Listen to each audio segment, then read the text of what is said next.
Have you ever met someone, had a perfectly good conversation, and then just seconds later realized you have no idea what their name is?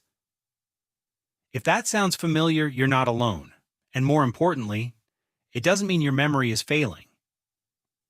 For many people over 40, forgetting names becomes more noticeable.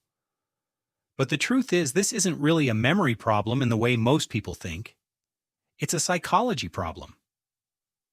Let's break down what's actually happening. First, names are one of the most difficult things for the brain to retain. Not because they're unimportant, but because they're abstract. Think about it.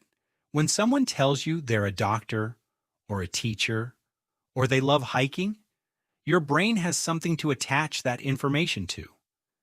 Images, emotions, meaning. But a name? It's just a label. There's no built-in story.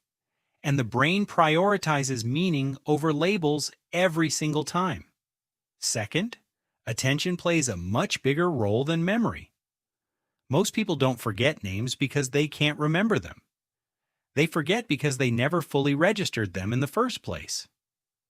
When you meet someone new, your mind is often busy doing other things. Thinking about what to say next.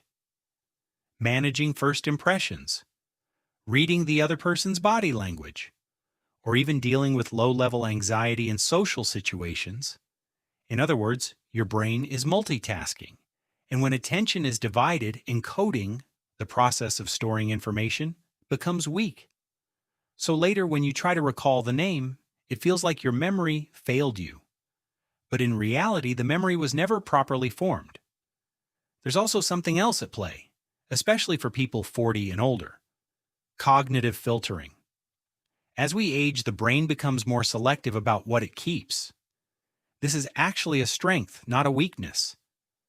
You become better at focusing on what matters, conversations, ideas, emotional signals, and less focused on small details like names. But in modern social environments, names still matter. So this natural filtering can feel like a problem, even though it's really just your brain optimizing. Another factor is emotional pressure. Ironically, the more important it feels to remember someone's name, the harder it becomes. Because pressure creates stress, and stress interferes with recall. That's why you might forget a name in the exact moment you need it most, like introducing someone or greeting them again. It's not random. It's your nervous system under load. Now here's the part most people don't realize. Forgetting names is also connected to how you relate to people. Some individuals naturally focus more on connection than categorization. They remember how someone made them feel, what they talked about, the tone of the interaction, but not the label attached to it. If that's you, it doesn't mean you're forgetful. It means your brain prioritizes human experience over data points. And there's real value in that. Still, if forgetting names is something you want to improve, there are simple psychological shifts that actually work. The first is intentional attention. Instead of hearing a name passively, pause for a moment when someone introduces themselves. Repeat the name back, even just once. That small act signals to your brain this matters. The second is association. Link the name to something, anything, a visual image, a rhyme, a familiar person. The brain remembers connections far better than isolated information. Third, reduce internal noise. If you notice your mind racing during introductions, slow it down. You don't need to perform in that moment. You just need to be present. And finally, remove the shame. This is important. Many people over 40 quietly worry that forgetting names is a sign of cognitive decline. In most cases, it's not. It's normal, it's common, and it's explainable. The real issue isn't forgetting, it's the meaning we attach to it. Because once you stop interpreting it as a flaw, it becomes much easier to work with.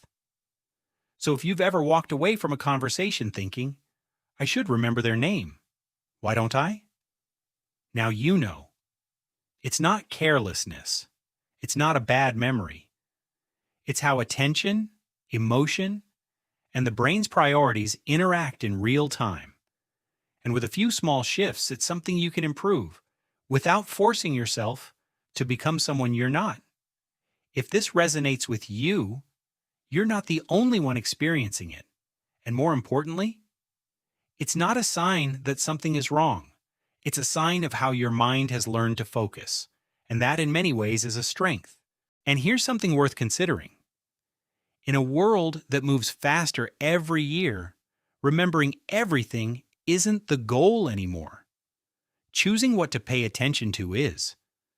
So if your mind lets go of names but holds on to meaning, emotion, and real connection, that's not a flaw. That's a different kind of intelligence. The kind that people don't always notice right away, but feel every time they talk to you. And in the long run, that tends to matter a lot more than getting every name right.